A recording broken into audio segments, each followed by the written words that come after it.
The sound of marble. It's not a sound most people recognize. But when your dignity hits the floor polished, imported, 3 inches deep, it makes a sound. A soft schlick, like skin against stone, like silence that's been waxed to reflect power. It was 8:14 a.m. when Imani Clarke stepped into the lobby of the Mira Grand Hotel. No entourage, no designer bag, no press badge or tailored announcement. Just black sneakers, a slate gray coat, and a face that didn't ask for approval. The man at the front desk didn't look up at first, but when he did, he smiled the kind of smile built from policy. Not welcome. "You looking for the kitchen staff check-in?" She paused. No reaction. Only a slight tilt of her head, the kind that separates survivors from spectators. "I have a reservation." "Under what name, Clarke?" He squinted. "Executive suite."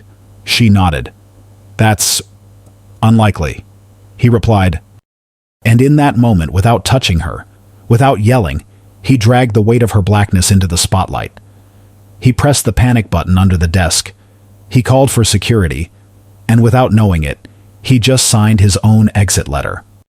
Because in exactly 13 minutes, the woman he tried to erase from the room would fire him, expose a cover-up 3 years in the making, and rewrite the rules of who gets to feel welcome in a place they built. If you've ever been told you didn't belong, if someone ever mistook your calm for compliance, or your skin for suspicion, then this story is for you. Hit that subscribe button. Share this moment. Because what happens next, it's not a meltdown. It's not revenge. It's what happens when silent power stops being polite and starts rewriting policy. Let's rewind to the exact moment Imani Clarke, CEO of one of the largest hospitality empires in the country, walked into a lobby she owned and was told she didn't belong.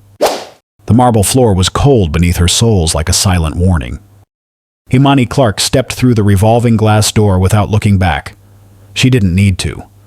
A woman like her had long learned wherever there's glistening crystal light and the echo of grand lobbies, there's also exclusion wrapped politely in civility. She wore a smoky gray turtleneck, black slacks, sneakers worn slightly at the heel. No designer logos, no luxury suitcase trailing behind. In her left hand, she held a small blue notebook, the kind real CEOs use to jot down the things others overlook. The first receptionist didn't look up. The second glanced, then looked away. She passed a waist-high flower arrangement oversized and soulless, like a performative welcome. Imani walked slowly, but not out of hesitation. She moved like someone who knew that the true tempo of power lies in choosing when to stop. She stopped at the front desk. Only then did the man behind it finally lift his head. A moment, brief but long enough to reveal prejudice. His eyes scanned her from her hair, past her scarfless neckline, to her laceless black shoes. He'd seen this type before, in a mind trained to categorize guests. He didn't see VIP. He saw risk. "May I help you?" he asked, his voice just polished enough to sound courteous. Imani tilted her head. "I have a reservation." He blinked.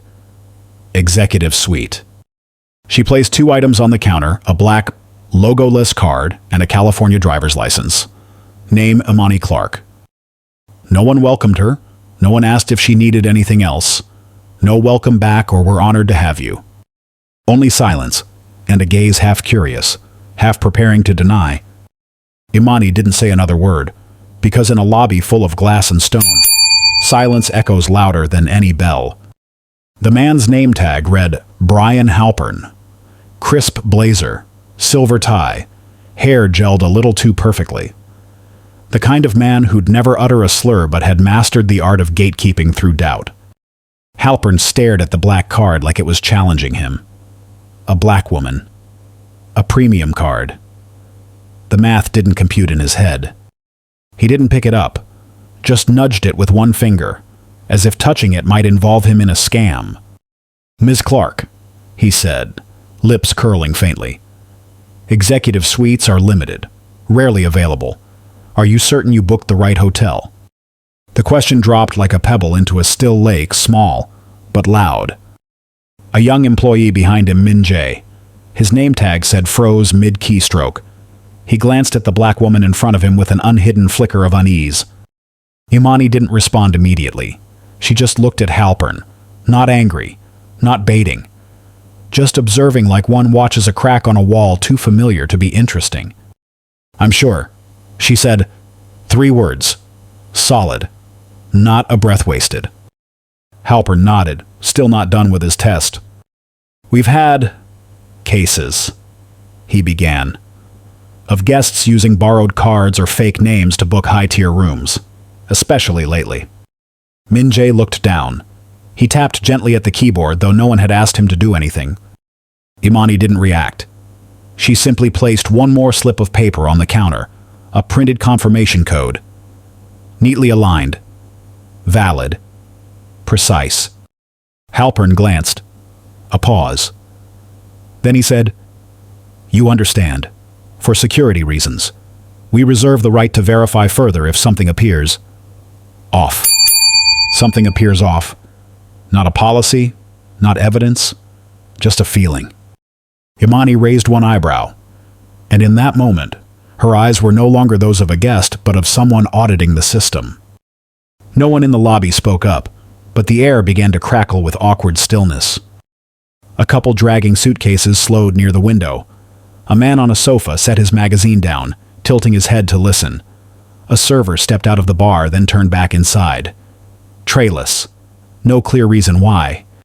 No one addressed Imani Clarke directly, but they all began to speak about her with glances and whispers. Halpern continued to verify, though his fingers never touched the keyboard. Just hovered, on guard. Min-jae exhaled quietly. His eyes brushed Imani's for a second, as if he wanted to say something, then dropped. From the back, Clarice emerged, a young woman, hair neatly tied, holding an iPad. She hesitated, clocked the tension, then pretended to scroll a different record. Imani turned slightly, just 30 degrees enough to take in the whole lobby. The murmurs stopped the moment her gaze moved. She saw everything: brown leather chairs, oak coffee tables, indoor plants towering above heads. A space designed to feel exclusive and expertly built to exclude anyone who didn't fit the favored aesthetic. She had designed lobbies like this. She knew every detail, every recessed light, every carpet thread. She had approved the paint color of that left side wall. She took a breath, not deep, not rushed. Then she turned back to Halpern. He was still checking something on his screen, or pretending to. Imani tapped her fingers lightly on the counter, not to demand attention, but to stop time. Halpern looked up, and with no excuse left to stall, he asked, polite as a dagger wrapped in velvet, "Are you sure this is the right hotel, ma'am?" Imani didn't smile, didn't frown. She just straightened as if someone had placed a crown on her head, one she'd forged herself. "I'm sure." "How sure?" She met his eyes. "I'm sure because I built it." Halpern picked up the card as if it might soil his fingers.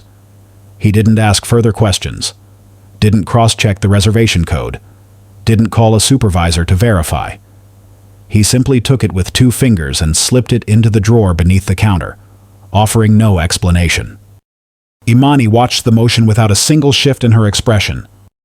"For security reasons," Halpern said, voice smooth as if rehearsed, "we'll be holding the card for inspection, and calling security for additional verification." He pressed a button, small, hidden beneath the counter, discreet and familiar. The air in the lobby thickened, as if everyone was waiting for something that was about to escalate very quickly. Clarice stood frozen nearby, still holding her iPad, no longer looking at the screen. She glanced toward the elevator doors, catching her own reflection in the brushed steel, pale, uneasy, ashamed. Min-jae remained at the back, his hand resting lightly on the keyboard. He looked at Imani, then at Halpern, then at the framed plaque on the wall that read, "Every guest deserves to be treated with absolute respect." Something shifted in his chest. "You can return the card," Imani said, her voice calm and steady like a quiet stream. "It's valid. You can verify it right here." Halpern didn't look at her. "Our protocol doesn't allow that," he replied. "If you don't have a secondary form of ID, We'll have to treat this as a potential fraud case." Clarice opened her mouth as if to speak. Minjay also raised his hand, about to interject. But both hesitated. Like people who had seen this happen before. Like people who knew how the system reacted when silence was broken. Imani slowly slipped her phone back into her pocket. Not rushed. Not threatening. Simply moving as if she didn't need to be believed because the truth had already begun recording itself. Detail by detail. Soft leather soles echoed across the marble floor. A white man in his 40s walked in crisp Italian shirt, clean-shaven jawline, small Mont Blanc duffel in hand like every door had always opened before he arrived. "Good morning," he said, without smiling. "Langston. David. I've got the suite on 31. Clarice's head lifted on reflex. "Yes, sir," she replied quickly, fingers swiping across the tablet. "Welcome back, Mr. Langston. Your room is ready." No one asked for ID. No one checked his card. No one questioned a thing. At the same counter, barely 2 steps away, Imani Clarke still stood, no card, no apology, no acknowledgement of her presence. Halpern didn't greet the guest. He simply gave a brief nod, still standing in front of the drawer holding her card like it was evidence in a case. Langston turned, glanced at Imani as if she were an out-of-place fixture, not malicious, just invisible in the way people like Imani had learned to recognize. "Good luck," he said offhandedly, half smiling, then stepped into the elevator. The doors closed with a soft ding. Minjay stood motionless behind the desk. Something coiled in his gut. Not anger, exactly, but a quiet, growing shame. He looked at Clarice, then at Imani, then at Halpern. "Mr. Halpern." Minjay spoke for the first time with real tone in his voice. The last guest didn't need verification. Halpern didn't turn. "Mr. Langston is a regular, executive platinum. Not the same situation." "What situation?" Minjay's voice was soft but clear. Clarice glanced sideways, eyes wide, as if urging him to stop. Halpern turned slowly. "I mean, a situation where identity hasn't been verified." Imani didn't interrupt. She just looked at Minjay. Their eyes met not as allies, not as accusers, but as a momentary meeting point between truth and decision. A phone lifted in silence. Just a single tap and a tiny red recording light appeared on the screen. Sophie Tran, a journalism senior, stood near the coffee table. She hadn't planned to record anything when she walked into the hotel. But the moment she saw the black woman standing still like a statue, surrounded by staff avoiding eye contact, she knew. I've seen this before, at airports, at bank counters, in bookstores. This time, she didn't look away. Sophie adjusted the camera, switched to silent mode, and aimed it at the front desk, trying to keep her hands from shaking. On the screen, the viewer count began to climb. Halpern hadn't noticed yet. Clarice had, and her cheeks drained of color. She said nothing, just stepped half a pace back, as if trying to exit the frame. Minjay turned, saw the recording phone. A quiet flicker passed through his eyes. He didn't protest, didn't block it. He stood still. For the first time in his job at the front desk, he chose not to hide what was wrong. "Security is on their way," Halpern said, not looking at anyone specific, his voice even slightly raised. "If you continue to disrupt, we'll have to ask you to leave the premium service area." Disrupt? Imani tilted her head. "I'm standing and waiting." Halpern inhaled sharply, then exhaled. "We're doing this for safety, nothing personal." "I know," she said, slowly, "because the personal part ended the moment you looked at me." An older man near the travel brochure rack turned his head. A young woman in office attire tugged her friend a little closer. No one spoke, but everyone had now stood still long enough to witness. On Sophie's phone screen, the first comment appeared. "They're not even trying to hide it." Imani never looked at the lens, but by instinct, she stepped slightly left directly into frame. No protest, no declaration. The truth was being documented 1 second at a time. That year, Imani was 9. The rain fell like the sky was pouring all its silence down to the earth. She and her mother stood beneath the narrow awning of a small hotel in Charlotte, coat soaked through. Paper bag beginning to disintegrate from the bottom. Her mother knocked on the glass for the third time. A white woman in a cream-colored front desk uniform emerged from the back counter. She cracked the door open, her voice cold without needing to be loud. "We only accept guests with reservations." That voice wasn't meant for the two black women huddled outside. It was recited like a script, emotionless, like politeness had been programmed to deny the right people. Imani's mother didn't react, just nodded softly and squeezed her daughter's hand. That hand was still warm, but damp, and slightly trembling. Not from cold, but from dignity being choked by an unexpected downpour. Imani didn't fully understand, but she felt it. Felt it more clearly than any words her mother might have said. That there were places not meant for them, no matter their money, needs, or reasons. The porch tiles were slick with rain. Imani stepped slightly off balance, slipped a little, and bumped against the closed glass door. No one inside reopened it. No one asked anything. No one invited them in to dry off. Her mother bent down, adjusted her collar, and smoothed the girl's rain-plastered hair. "We'll find another place," she said, her voice soft, gentle, like all the times she'd sewn a loose button. But this time, Imani knew her mother was patching a tear no one could see in the fabric. She didn't clearly remember the walk that came next. Only the red bricks made slick with rain, the smell of wet grass trimmed poorly, and the sound of plastic suitcase wheels dragging through puddles. That sound, like rejection repeating itself in the language of objects. That was the first night Imani learned. A hotel isn't just shelter from rain. It can be a wall cold and deliberate between visibility and erasure. The smell of polished marble was still the same, damp, cold, as if the stone never truly dried, and in that colorless scent, Imani could hear the past. Not with her ears, but with her skin. With the soles of black sneakers now touching the same kind of floor she once slipped on during a rainy autumn years ago. The Mira Grand lobby glowed, LED lights reflecting off white stone columns. But to Imani, in this moment, it no longer looked luxurious. It had become a deliberate replica of memory. Clarice remained silent. Minjae leaned slightly, his gaze brushing her like someone who saw something beyond policy. Halpern was still behind the counter, fingers tapping the stone surface with no rhythm, no purpose, just reflex. As if, for years, he'd trained himself to search for reasons to doubt those who didn't look executive. The waiting stretched like a breath held too long. Imani stayed still.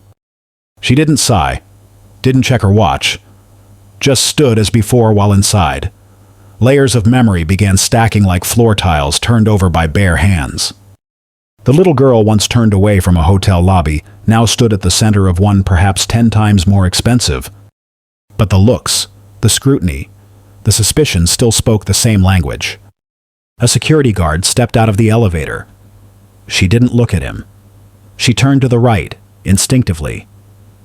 In the far right corner of the lobby, there was a large potted plant in the exact spot her mother had once shielded them both from the rain with an umbrella. No longer wet, but still cold. Cold in the way you remember something you've tried too long to forget. Imani stood in the Mira Grand lobby as if suspended between two worlds. One was the past, damp, cold, cutting deep. The other was the present, filled with lights, cameras, and eyes waiting to see if she would either break or explode. But she chose neither. She chose to stand. The marble smell rose again, so familiar it stung. Not cleaning product, not fresh wood. But that smell, the kind anyone who's ever been turned away upon entry would never forget. Her mother once said, "Sometimes people don't need to push you out. They just need to look past you, like you were never there." Imani lowered her gaze slightly. Her fingers touched the counter, the very surface where Halpern had placed her card, then hid it away like evidence. Cold, smooth, hard, exactly like the glass counter in Charlotte all those years ago. Across from her, Clarice had stepped fully back. Minjae remained still, but his palm had curled into a fist. The only sign someone inside the system was starting to crack beneath the weight of neutrality. Imani exhaled slowly. Not from tension, but because everything was finally falling into its place. That cold marble smell, she whispered, to no one in particular, maybe to herself. It's the same. No one heard clearly. But the camera was still rolling, and the eyes of nearby guests, even if they didn't grasp everything, could sense something larger rising behind that composed skin. It was no longer memory. It was about to become action. The lobby was still lit, but no one found it beautiful anymore. Min-jae stood behind the computer screen, fingers loosely gripping the edge of the counter. He had never been the loud type. In his 3 years on the job, he had learned to smile on cue, bow deep enough, avoid problems before they became internal reports. But that morning, at the start of his shift, he saw that name in the system. Clarke. Imani Executive Suite. Override manually approved. VIP internal flag. He remembered it clearly. He'd never seen that flag before. He asked Clarice, and she just said, "Don't touch that file." And now, the black woman standing in front of him was that name. And the entire hotel was pretending she didn't exist legally. Min-jae glanced at Clarice. She had already stepped back, hands clasped in front of her abdomen, face locked in that "I'm not involved" stiffness. He looked at Halpern, morning shift manager, the kind of authority that didn't need volume, a voice always calm even when terminating someone's contract. But today, Halpern was wrong, and Min-jae could no longer stay silent. "Mr. Halpern." His voice was rough, like his vocal cords hadn't had time to prepare. Halpern turned. A small motion, but his gaze alone was enough to keep most employees silent. Min-jae swallowed. "She's in the system." He spoke slowly, no apologies. "Her name, Clarke. Imani. Executive Suite. I saw it during this morning's guest check." No one said anything. The background jazz played on from the ceiling speaker, but now it sounded like metal scraping glass. Halpern stared at him for a long time, as if analyzing whether that statement came from a mistake, a betrayal, or a moment of unforgivable stupidity. Imani didn't turn toward Min-jae. She stood tall. No thanks. No smile. She understood real allies don't need praise, just space to stand on the right side. "Min-jae!"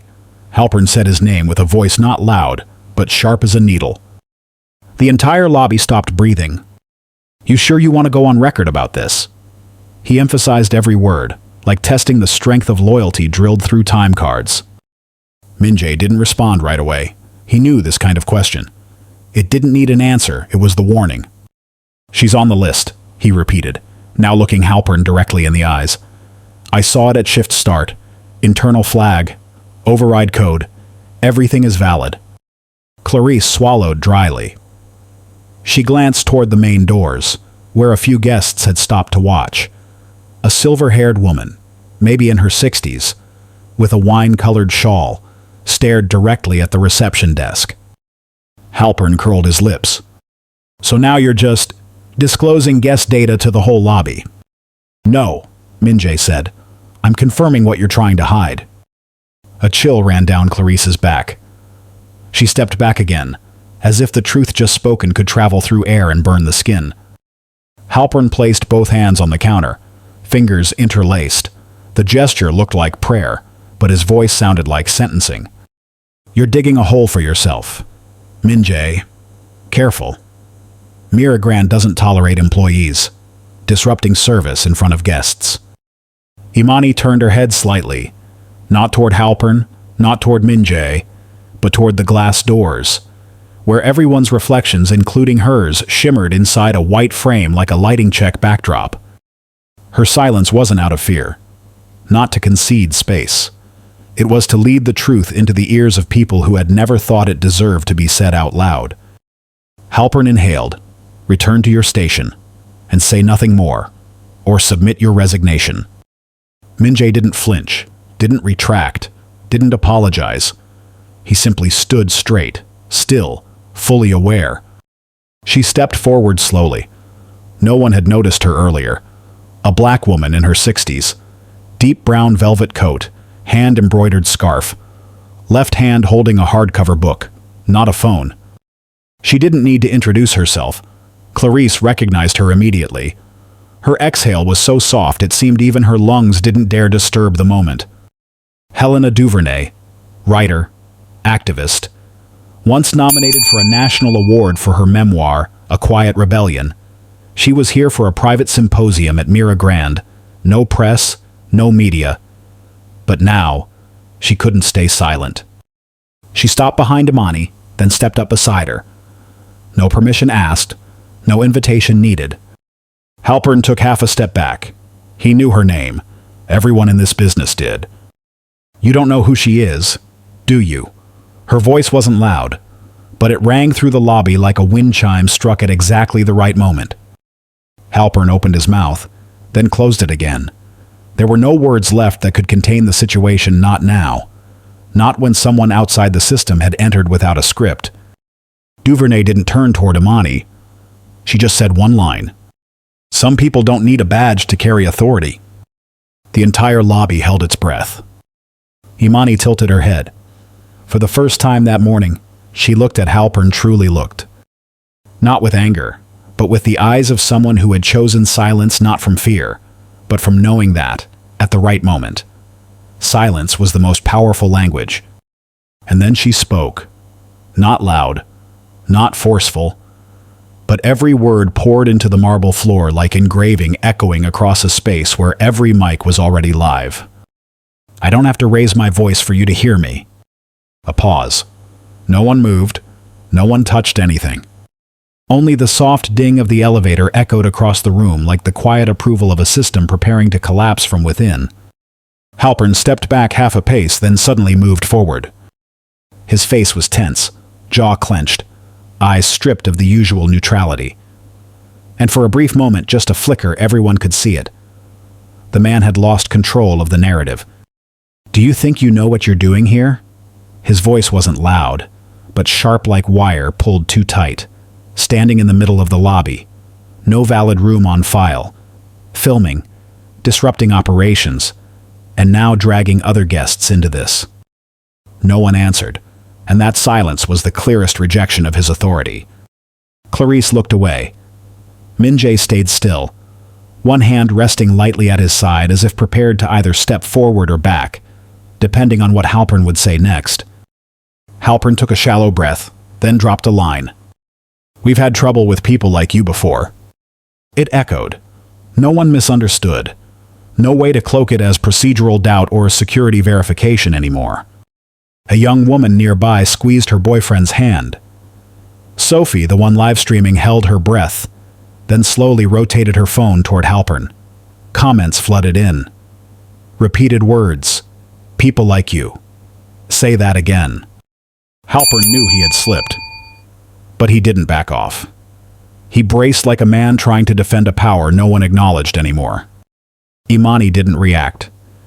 She just looked at him, not with coldness, but with emptiness, as if he'd just erased himself from the list of those worth listening to.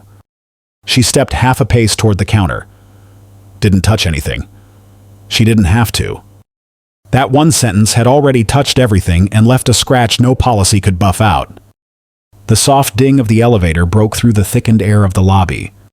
A man stepped out, tall, solid build, silver hair evenly trimmed, dark gray wool coat, vintage watch peeking beneath his sleeve. A presence that didn't need to announce itself. You just knew this was not someone who queued at the check-in desk. Clarice nodded, almost bowed on reflex. Halpern straightened.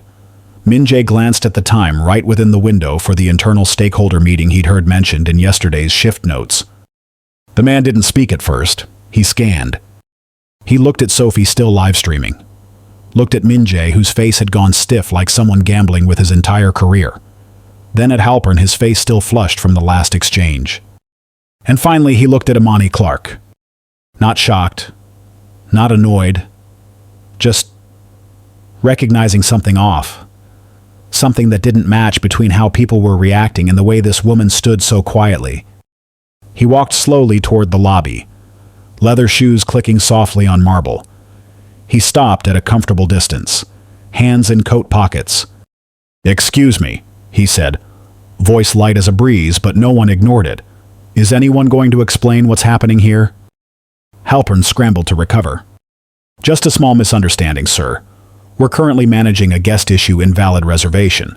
Possible information mismatch. Is that so? The man asked, eyes still fixed on Imani. He didn't wait for more excuses. He stepped closer to her, tilted his head not with suspicion, but with the curiosity of someone who'd seen power dressed in stillness before. Do you run this place? Clarice's grip on her iPad tightened. Minjae glanced at Halpern, who had just stepped half a pace back, unsure what was being assessed here. The entire lobby waited for an answer. But Imani didn't respond. She merely glanced toward her coat pocket where her phone was softly vibrating with a waiting call. She didn't need to confirm anything, because real power doesn't announce itself. It makes people ask. Imani pulled the phone from her pocket like one retrieves a pen. No rush, no performance, just time to start rewriting the script. The screen lit up.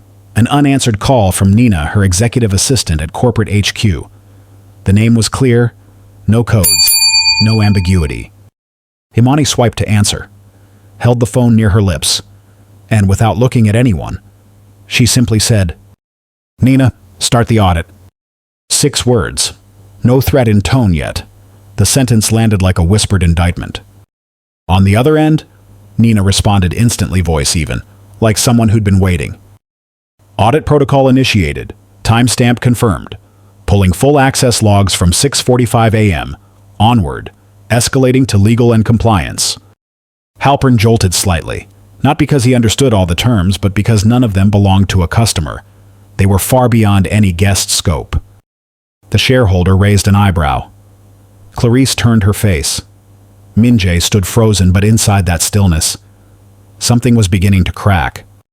Halpern tried to regain footing.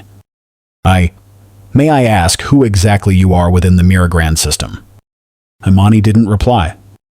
She didn't have to, because the entire lobby could now hear Nina's voice continuing. Data sync in progress.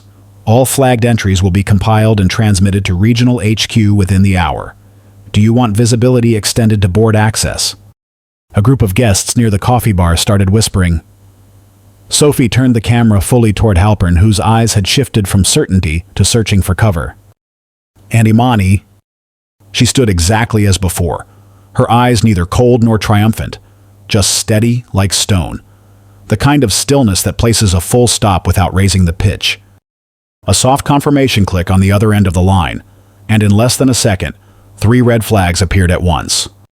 Halpern, Clarice, and the security guard who had just reached the far end of the lobby hadn't said a word yet, hadn't questioned anyone, had simply touched his radio. On the hotel's internal system dashboard, usually displaying nothing more than names, shift times, and access levels, a new status flashed. Access revoked, immediate reason, executive level audit response issued by Nina Delacroix, Office of the CEO. Clarice was the first to see it.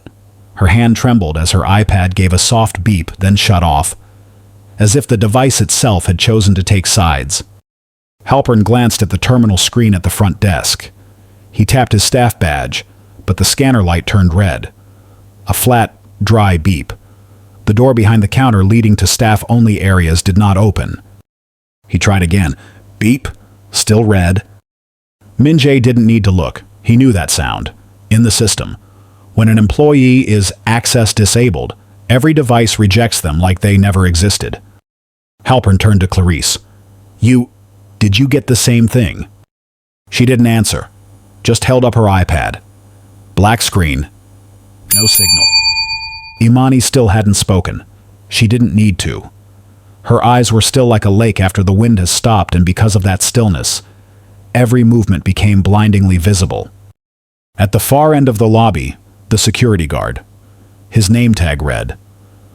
Aiden looked down at his radio as it clicked, disconnected from the network. He blinked. What's going on? No one answered him. They didn't need to. Because everyone in the lobby already understood, even if no one dared to say it aloud. We've passed 12,000 viewers, Sophie whispered, still filming. And it's climbing. Her voice landed like a teacup clink in a cathedral, subtle, yet it awakened something long asleep. Minjae turned toward her, his face showing a flicker of shock layered over disbelief. A nearby guest, a young man wearing headphones, pulled out his phone to start recording. Clarice looked around as if the room was falling in slow motion. Her lips trembled, her face drained of color.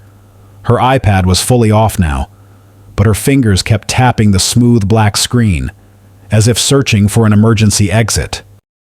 Halpern stood completely still, frozen.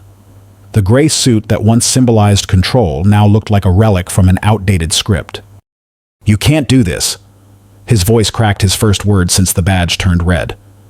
"You don't have the right to terminate staff on the spot without an investigation." His tone faltered. No more structure. Just fragments of self-defense, lost and disoriented. Imani still said nothing. She didn't need to. The network was speaking for her. On Sophie's screen, comments rolled in like waves. "She's the boss. I can feel it. Red badge. Fired on the spot. That's cold. The way she's silent. That's power." A man standing by a marble column snapped a screenshot of the live stream. An older woman pulled out her phone, calling her daughter. "Are you watching that hotel video?" "Yeah. She's right here, in front of me." Clarice choked back a sound. Not because someone said something, but because the system was no longer a place to hide. She turned toward Halpern like someone reaching for a lifeline. But he had nothing left to offer. Aiden the guard muttered into a headset that no longer worked. "Control. Is anyone still receiving?" No one was, except the world. And Imani. She stepped forward. Not to speak, but so others would clear the path for a sentence about to define everything. Imani stepped out of the crowd. Not fast, not slow.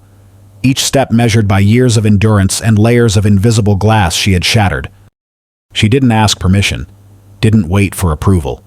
She simply walked as if the lobby had always belonged to her long before they hung the Mira Grand nameplate. A row of guests instinctively parted. No one signaled. They just stepped aside. Because in the eyes of that woman, there was something cameras couldn't capture: undeniability. She stopped at the very center of the lobby, the place where Halpern had once tried to block her with words and glances. And then she spoke. "This lobby belongs to me." No exclamation mark, no dramatics, just a plain truth like saying, "Today is Tuesday," or "Water runs downhill." Imani turned her head, locking eyes with Halpern. By now, he was no longer the morning shift manager, just a man shrinking without the armor of power. Her voice remained soft, but this time, each word hit like nails into marble. "You're not being punished for a mistake. You're being removed for a pattern." No one spoke. Sophie kept filming, but there was no need for further commentary. Some nodded, not because they understood everything, but because someone had finally said what silence had always buried. Minjae stood near the counter, his arms at his sides. No longer afraid, only filled with quiet respect. Clarice bowed her head. Aiden removed his badge. No one asked him to. He just knew. Imani didn't give orders. She didn't need to. Because the system had already begun crossing out the names that didn't belong. The call from Nina came exactly 3 minutes after the lobby had gone quiet. Her voice came through Imani's earpiece, urgent yet composed, like someone who had been preparing for this moment for months. "You're going to want to hear this now." Imani stood near the lounge area, back against a marble pillar, phone still on private mode. The lobby was still crowded, but all sound felt suppressed, muted by anticipation. "I'm reviewing the entire internal data stream tied to guest complaints at Mira Grand over the past 6 months. Nina continued. "There's a strange pattern. 43 internal reports marked resolved, but with no response log. No follow-up. No camera review. No notes. Just one word. Handled." Imani didn't speak. She was used to that kind of resolution by deletion, the way systems protect themselves through electronic silence. The final approver on those reports, Nina slowed, was Regional Director Carson Reed.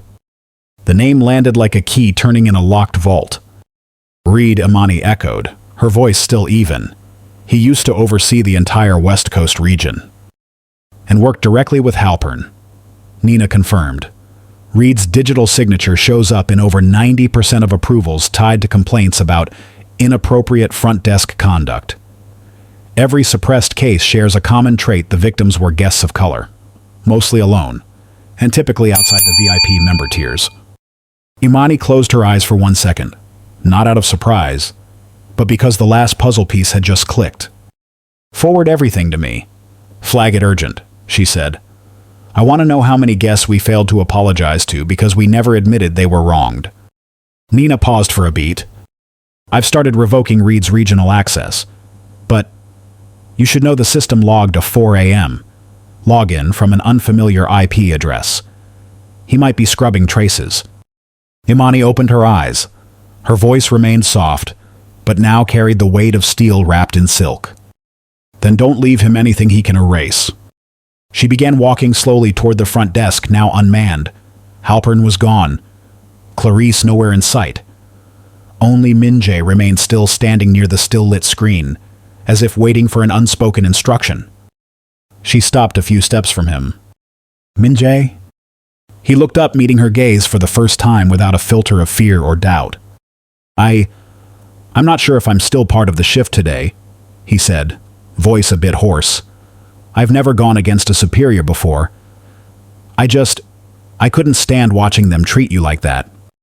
Imani nodded slightly, not to comfort but to affirm.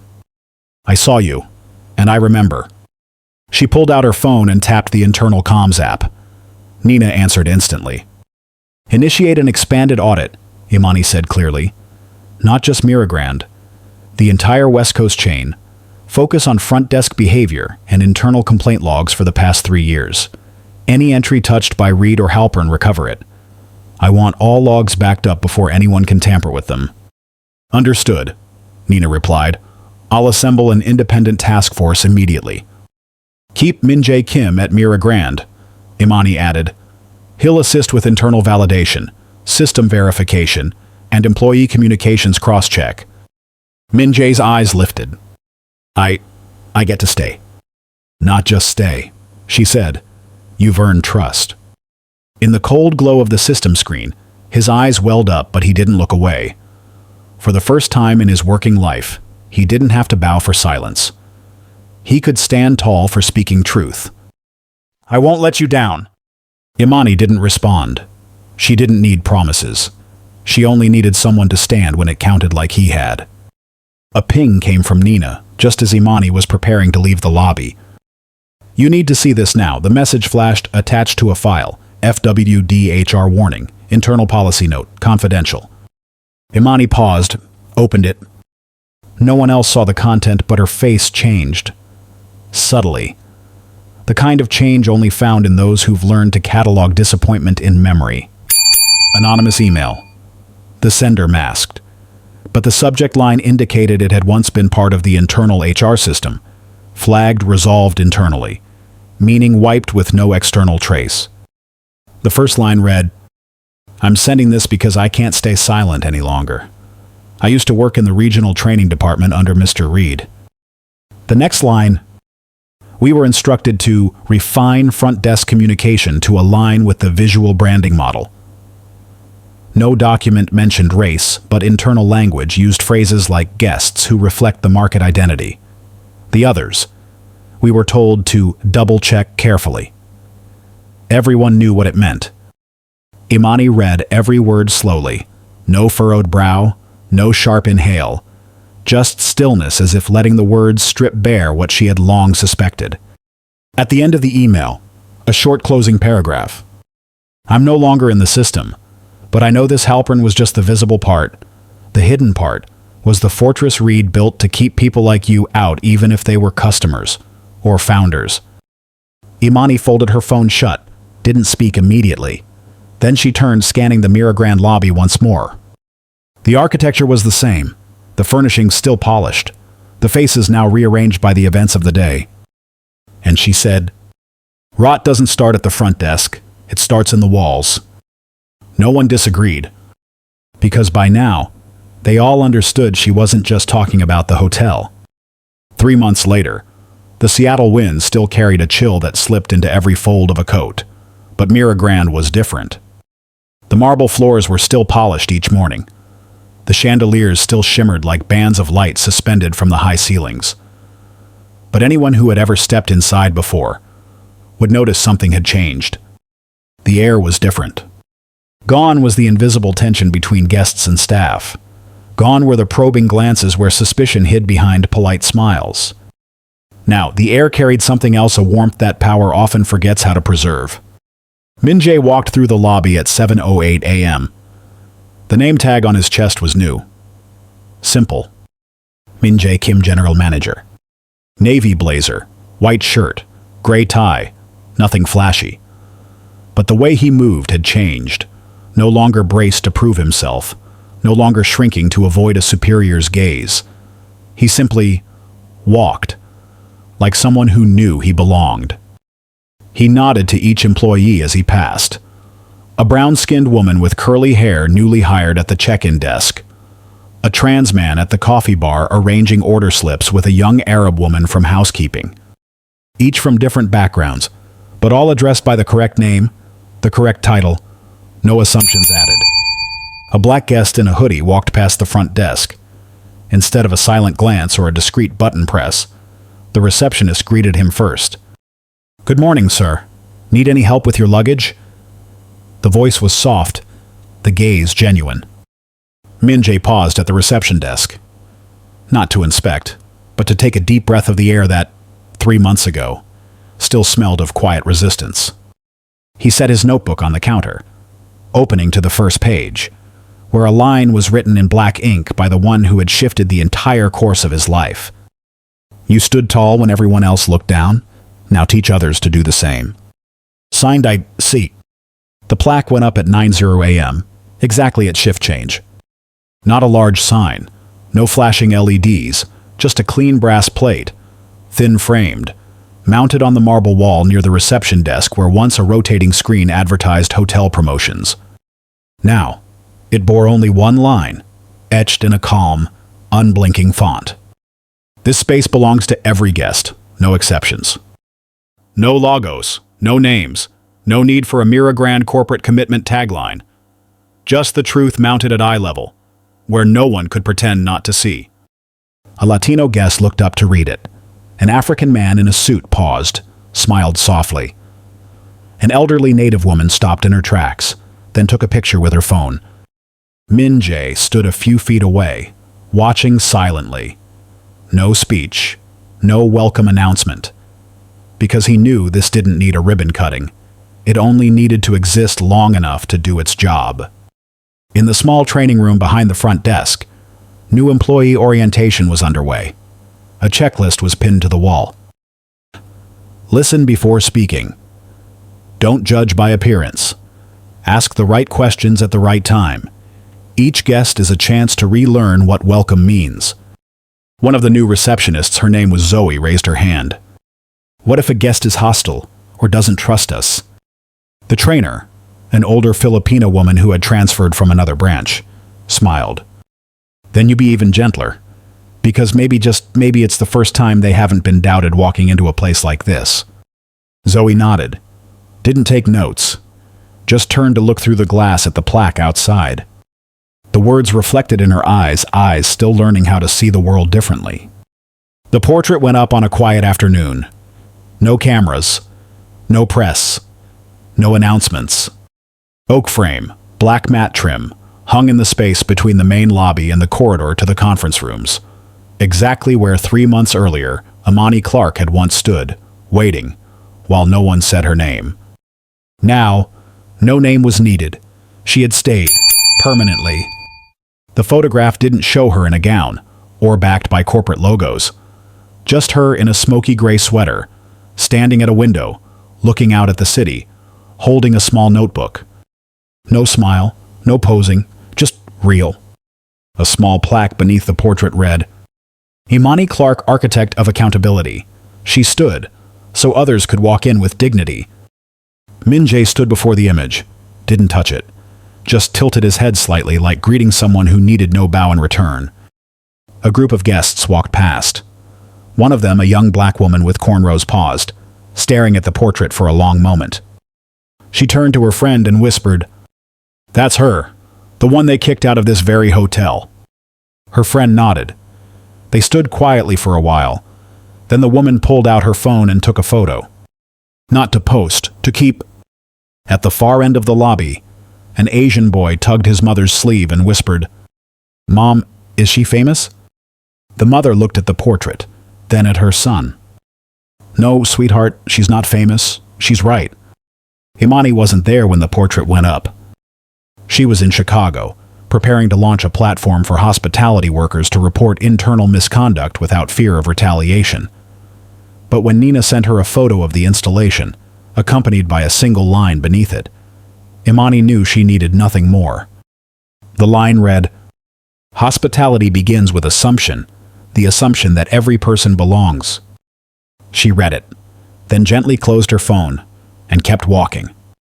If this story touched your heart, make sure to like, share, and subscribe. Every click helps us bring more powerful stories of empathy, justice, and silent strength to life. Your support is what fuels this journey. Let's keep standing together and rising higher, one story at a time. Stay safe and inspired.